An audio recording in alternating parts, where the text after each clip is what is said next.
Hello everyone, welcome back to my channel.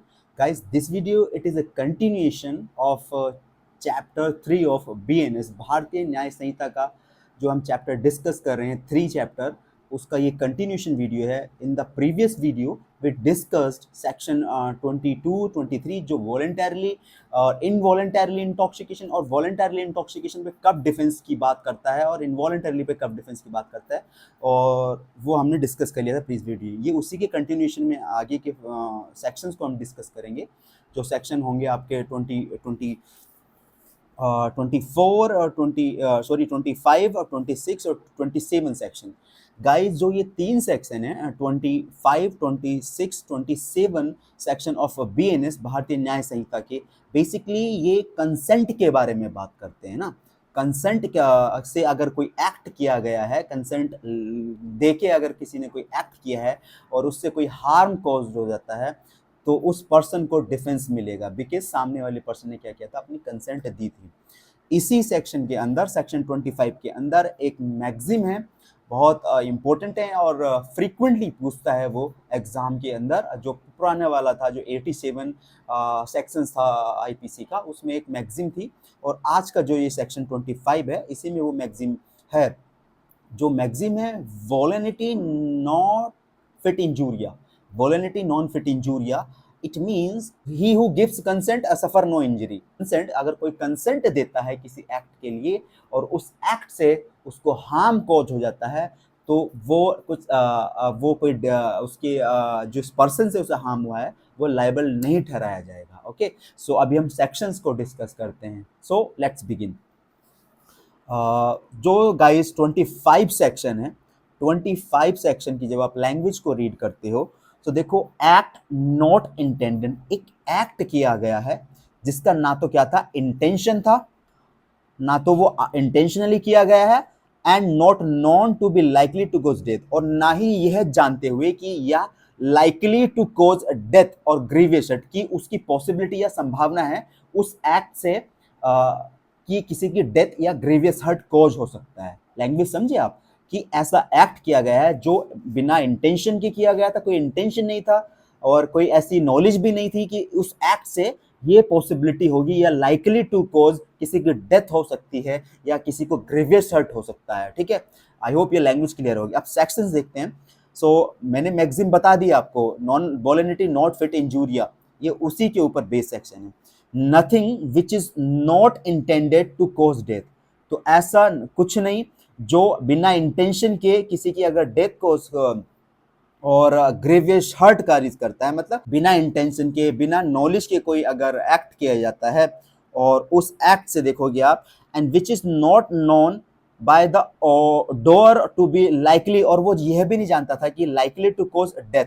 जो act था वो बिना इंटेंशन के किया जा रहा था, मतलब कोई इंटेंशन नहीं था उस एक्ट को से किसी की डेथ कॉज करने का और ना ही किसी को ग्रीवियस हर्ट पहुंचाने का, ये जानते हुए कि हाँ ये लाइकली टू कॉज, ना इससे कोई डेथ कॉज हो सकती है. likely to door to be likely to cause death or grievous hurt is an offense by a reason of any harm.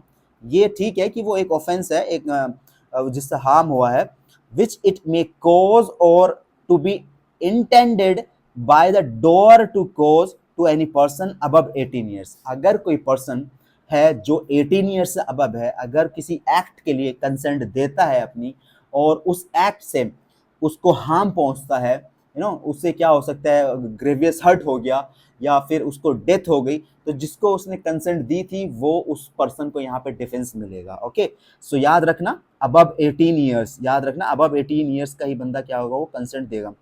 he who has given consent, whether consent कैसी हो सकती है, एक्सप्रेसली हो सकती है, बोल कर बता सकता है, वर्बली और इम्प्लाइडली हो सकती है.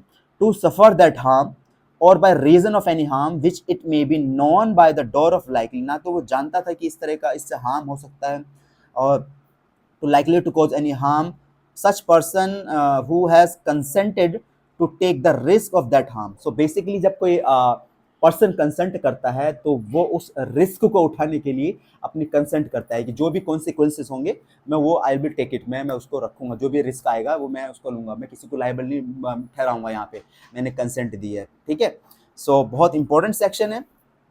मैंने आपको बताया कि ये जो सेक्शन है, सेक्शन 25 सेक्शन, बेसिकली जो सेक्शन है ये 25, section 25 gives immunity to a person from criminal prosecution on the ground of consent in general. So immunity देता है उस पर्सन को जो कंसेंट लेके कोई एक्ट करता है किसी की, ठीक है, ग्राउंड ऑफ कंसेंट के ऊपर, ठीक है। जो हमने लैंग्वेज की पढ़ी ली है, मैंने आपको मैक्सिम भी बता दी है कि वॉलेनिटी नॉन फिट इंजूरिया मैक्सिम है ना। इसकी जो एसेंशियल एलिमेंट है, आप देखोगे क्या क्या इसके अंदर होना चाहिए। तो पहला जो एसेंशियल एलिमेंट है, the act should not be intended to cause death और ग्रेवियस हर्ट। ऐसा एक्ट होना चाहिए जिससे क्या है, जिसमें इंटेंशन ना हो किसी की डेथ कॉज करने का और या फिर किसी का ग्रेवियस हर्ट कॉज करने का। फर्स्ट इसका एलिमेंट ये हो गया इस सेक्शन का, ठीक है। दूसरा एलिमेंट क्या हो गया, it should not be known, the doer जो कर रहा था वो यह ना जानता हो, लाइकली कि इस पॉसिबिलिटी भी ना हो कि जो उसका नॉलेज भी ना हो कि इससे ये एक्ट हो सकता है, किसी को हार्म हो सकता है, कि किसी की जान चली जाएगी मेरे एक्ट के द्वारा या ग्रेवियस हर्ट हो जाएगा। तो पहला हो गया आपका इंटेंटेड नहीं था उसका, दूसरा हो गया नॉलेज थी, नॉलेज भी नहीं थी उसको, और लाइकली टू कॉज डेथ और ग्रेवियस। तीसरा हो गया the harm cause to a person is with express और इम्प्लाइड कंसेंट। जो हार्म कॉज्ड हुआ है वो उस पर्सन की क्या थी, एक्सप्रेसली और इम्प्लाइडली कंसेंट थी। हाँ, और the person who give consent is above 18 years. So 18 years से ऊपर वाला ही पर्सन जो होगा वो कंसेंट देगा। यहाँ पे इस सेक्शन की बात कर रहा हूँ मैं, ठीक है। और जो इसका अगला एसेंशियल एलिमेंट था इस सेक्शन का, the act should be in a good faith. तो गुड फेथ में किया जाना चाहिए, गॉट इट। तो आई होप आपको ये सेक्शन क्लियर हुआ होगा। और इसका गाइस एक एग्जाम्पल है, देखो एग्जाम्पल फॉर एग्जाम्पल है इसका, ए एंड जेड एग्री करते हैं to fence with the each other for amusement, है ना, पट्टेबाजी करने के लिए वो कैसे सहमत करते हैं। This agreement implies the consent of each to suffer any harm which in the course of such fencing may be caused without foul play, and if a while playing fairly hurts Z। और यहाँ पे देखो एक दो ए और Z नाम के दो पर्सन हैं, वो फेंस प्ले की बात करते हैं और सट्टे पट्टेबाजी की। और उसमें क्या होता है ना, दोनों ने कंसेंट दिए, दोनों ने एग्रीमेंट बनाया कि जो भी होगा ठीक है, कंसेंट दे दी उन्होंने। और A while playing fairly hurts Z, A क्या करता था, वो फेयर तरीके से प्ले कर रहा था और जेड हर्ट हो जाता है उससे। तो यहाँ पे ए ने कोई ऑफेंस कमिट नहीं किया है, ओके, क्योंकि आपस में उनकी कंसेंट थी। वॉलनिटी नॉट फिट इंजूरिया, वो सेक्शन 25 जो है मैक्सिम, वो बेसिकली जो सेक्शन है, इसके जो सेक्शन है गाइस ये 25, देयर आर टू फंडामेंटल्स हैं इस सेक्शन के।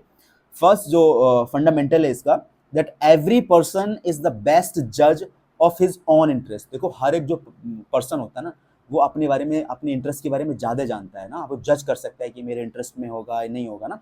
तो पहला फंडामेंटल्स तो ये हो गया इसका कि every person is the best जज of his own interest.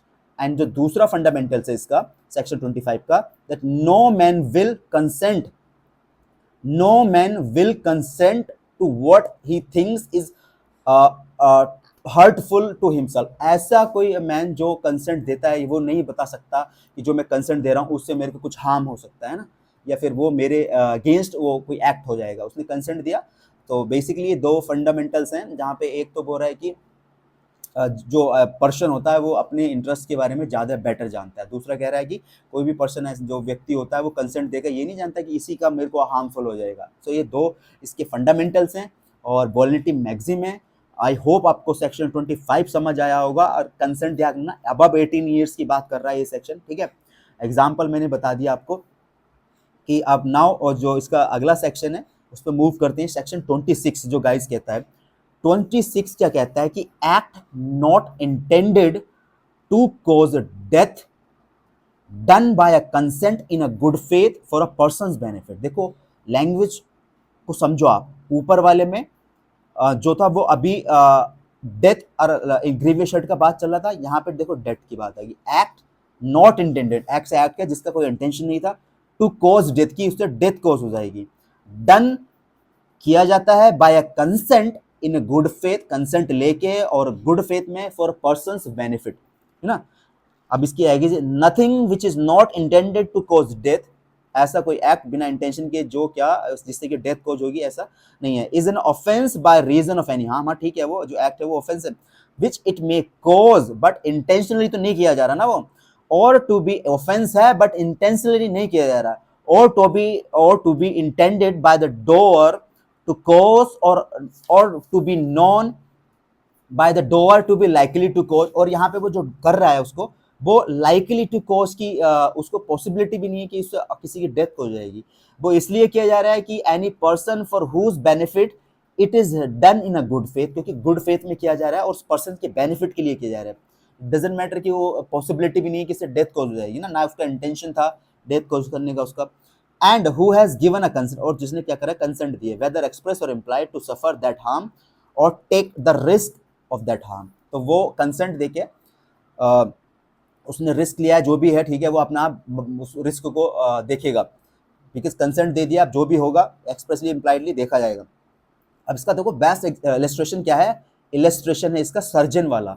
A is a surgeon knowing that a particular operation is likely to cause the death of Z, कि वो ये जानता हुआ कि जो पॉसिबिलिटी है वो ये जानता है कि जो ऑपरेशन करेगा उससे उसकी डेथ कॉज हो सकती है, लेकिन who suffers under the painful complaint, क्योंकि वो इतना पेनफुल में है ना, वो कंप्लेंट कर रहा है कि इतना पेन हो रहा है मेरे को, डॉक्टर साहब कुछ बताइए तो, बट नॉट, डॉक्टर का कोई इंटेंशन नहीं था उसको जेट को ना उसको डेथ कॉज करने का, बट वो गुड फेथ में उस पेशेंट की जान बचाने के लिए डॉक्टर क्या करता है, एक ऑपरेशन ऑपरेट करता है, ठीक है, intending in a good faith, और जेट से उस जेट्स के बेनिफिट में।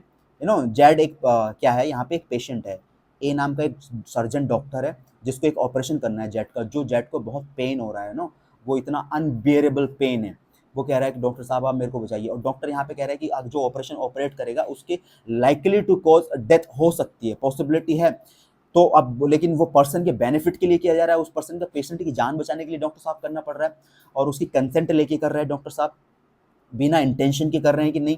तो गुड फेथ और jets benefit perform the operation on jets with the consent A has committed no offence. तो डॉक्टर ने यहाँ पे अगर उसकी डेथ भी हो जाती है during to operate the operation में उसकी अगर पर्सन की डेथ हो जाती है पेशेंट की, तो यहाँ पे डॉक्टर लायबल नहीं ठहराया जाएगा, बिकॉज वो डॉक्टर उस पर्सन की बेनिफिट के लिए एक्ट कर रहा था, उस गुड फेथ में एक्ट कर रहा था, ओके, और कंसेंट लेके एक्ट कर रहा था, तो यहाँ पे डॉक्टर को पूरी तरह से डिफेंस मिलेगा। सो वो उसका एक्ट जो होगा वो ऑफेंस नहीं माना जाएगा। बहुत छोटा सा एक सेक्शन है, आपको ज़्यादा इसमें वही सारी चीज़ें हैं कि उसने कि जो इसकी एसेंशियल एलिमेंट है कि कंसेंट होनी चाहिए, एक्सप्रेस और implied, the act done in a good faith, ठीक है, और विदाउट इंटेंशन और कॉजिंग डेथ, नो, हालांकि वो उसका जो एक्ट था वो ऑफेंस मतलब एक्ट जो होगा although it may be amount of an offence by reason of any harm, तो हार्म तो हो गई ना उससे, ठीक है। सो ये उस पर्सन के लिए अब बहुत इंपॉर्टेंट पूछता है ये बार बार। सो 26 सेक्शन का ये इलस्ट्रेशन है सर्जन वाला, याद रखना आप, सर्जन और पेशेंट वाला, ठीक है। नाउ कमिंग सेक्शन 27 जो गाइस सेक्शन है बेसिकली वो क्या बात करता है कि एक act done in a good faith for benefit of child और इंसेन पर्सन। देखो एक एक्ट किया गया है गुड फेथ में, किसके लिए, बेनिफिट ऑफ चाइल्ड, बच्चे के बेनिफिट के लिए, और इंसेन कोई पागल पर्सन के लिए, अनसाउंड माइंड व्यक्ति है कोई, अनसाउंड माइंड पर्सन है कोई, तो उसके बेनिफिट के लिए, क्योंकि वो अनसाउंड माइंड तो कंसेंट दे नहीं सकता, एक बच्चा चाइल्ड तो कोई कंसेंट दे नहीं सकता। अब देखो यहाँ पे इन्होंने बच्चे की जो एज रखी है ना, वो रखी है, आप देखोगे तो वो रखी है इन्होंने 12 ईयर्स, है ना। तो यहाँ पे वहां पे अगर कोई कंसेंट दे रहा है इस सेक्शन के अंदर, पिछले सेक्शन के अंदर 25 सेक्शन के अंदर, वहां पे अगर कंसेंट ले जा रही थी तो वहां पे एज कितनी थी, 18 ईयर्स अब थी, कि 18 ईयर्स अब को कोई कंसेंट देता है तो कंसेंट मानी जाएगी। यहाँ पे अगर देखो बच्चे की जो चाइल्ड है ना 12 साल से अगर कोई बच्चा है तो कंसेंट उसकी वैलिड हो जा रही है यहाँ पे।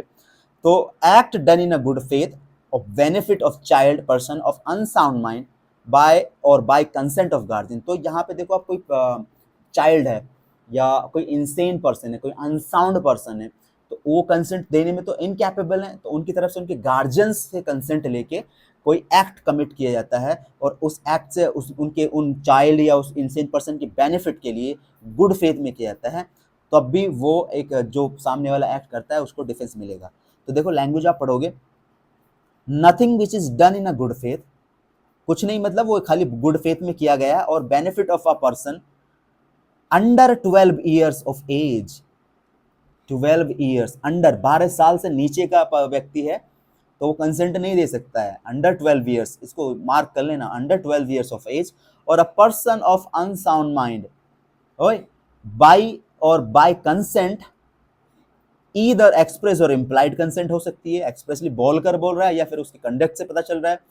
ऑफ द गार्जियन और other person having lawful charge, guardian के अलावा जिस पर्सन के पास लॉफुल अथॉरिटी है, लॉफुल चार्ज है कंसेंट देने की, इंसेन की तरफ से या बच्चे की तरफ से। तो यहाँ पे दो हो गए ना, एक तो गार्जियन हो गए या फिर जिसको लीगली अथॉरिटी मिली है, लॉफुल चार्ज है उस बच्चे की कंसेंट देने के लिए या उस इंसेन पर्सन की, of that person is an offence by reason of any act, तो ठीक है वो ऑफेंसिव माना जाएगा जिससे हार्म हो रहा है, विच इट मे कॉज और to be intended by doer the cause और नॉन कि ऐसा, और by doer to likely to cause that person. मतलब ये कोई ना तो इसका इंटेंशन था ना कोई ऐसा कि पॉसिबिलिटी थी कि इस तरह का कोई उससे हो जाएगा, और बावजूद इसके भी अगर कोई हानि हो जाती है तो यहाँ पे उस पर्सन को या हार्म हो जाता है, कॉज कर देता है, तो उसे डिफेंस मिलेगा basically. Provided that this section shall not extend, यहाँ वो सेक्शन जो होगा ये एक्सेप्शन है इस सेक्शन का कि वो यहाँ पे एक्सटेंड नहीं करेगा। कब? द इंटेंशनली कॉजिंग डेथ, कब नहीं कर रहा है वो? अगर कोई इंटेंशनली डेथ कॉज कर रहा है। हाँ, ऊपर इंटेंशन नहीं था ऊपर, याद रखो आप, ठीक है। एक्ट डन, अगर कोई इंटेंशनली डेथ कॉज कर रहा है तो यहाँ पे वो एक्सटेंड नहीं करेगा सेक्शन। और तो attempting to the cause death, the doing of anything which is the person doing it knows, वह जानता है, to be likely to cause death, वहां पे था कि नॉट नोन, यहाँ पे वो जान रहा है कि इससे मृत्यु होगी। और any purpose other than a preventing of death और grievous hurt, the curing the any grievous disease और इनफॉर्मिटी, ठीक है। सी क्या कहता है? The C voluntarily causing of grievous hurt or the attempting to cause grievous hurt unless it be for the purpose of preventing death, voluntarily causing hurt or attempting to cause grievous hurt, unless जहां तक कि it be the purpose क्या है for of preventing death or grievous hurt or curing of any grievous disease of infirmity, तब वहां पे ये extend नहीं करेगा। बेसिकली ये एक्सेप्शंस कंडीशन बताई गई हैं। And the abetment of any offence the committing of which offence it would not be extend, ठीक है। सो ये आपका एक बहुत इंपॉर्टेंट सेक्शन है। बच्चे की जो बात करिए, अंडर 12 ईयर्स का जो बच्चा होगा वो कंसेंट नहीं देगा, 12 साल से ऊपर का नीचे यहाँ कंसेंट दे रहा है, ठीक है। तो इसका एक एग्जाम्पल भी है, देखो इलस्ट्रेशन है इसका गाइज। एक A is a good faith, A नाम का person in a good faith क्या करता है, for his child's benefit without his child consent, उस बच्चे के, ए नाम का जो पर्सन है गुड फेथ में बच्चे के बेनिफिट के लिए उस बच्चे की कंसेंट के बिना, his child cut for the stone, no, has his child cut for the stone by surgeon knowing it to be likely, कि वो उसकी जो स्टोन था, प्रॉब्लम था, वो उसको शल्य चिकित्सा के द्वारा, बालक की क्या हो सकती है ना, उसकी surgeon knowing to be likely that the operation will cause the child's death, surgeon जानता था कि जब वो ऑपरेशन करेगा कि उस ऑपरेशन के दौरान उस बच्चे की डेथ कॉज हो सकती है, बट नॉट इंटेंडिंग, बट यहाँ पे उस डॉक्टर का क्या था, कोई इंटेंशन नहीं था to cause the child death, ना, उस बच्चे की डेथ कॉज करना नहीं था, उस बच्चे के बेनिफिट के लिए किया जा रहा था बिना उसकी कंसेंट लेके, है ना। और but not intended to cause to the child death, A is within the exception in as much as his object was the cure the child, तो ए का पर्पस क्या था कि जो बीमारी थी, जो स्टोन थी, उसको क्योर करा जाए ना, इसीलिए वो करा है कि वहां पे उसने कंसेंट दी थी, ठीक है आप कर लो, इसका ऑपरेशन करो कि वो उससे जो प्रॉब्लम थी वो ठीक हो जाए, क्योर करने के पर्पज से उसका ये ऑब्जेक्ट था कि वो क्योर हो जाए, है ना। तो बेसिकली यहाँ पे उसको डिफेंस मिलेगा। आई होप ये सेक्शन आपको क्लियर हुआ होगा। जो सेक्शन आपका ये 27 है, अदर सेक्शन है गाइज, हम फर्दर वीडियो के अंदर से कंटिन्यू करेंगे चैप्टर को और डिस्कस करेंगे। So thank you.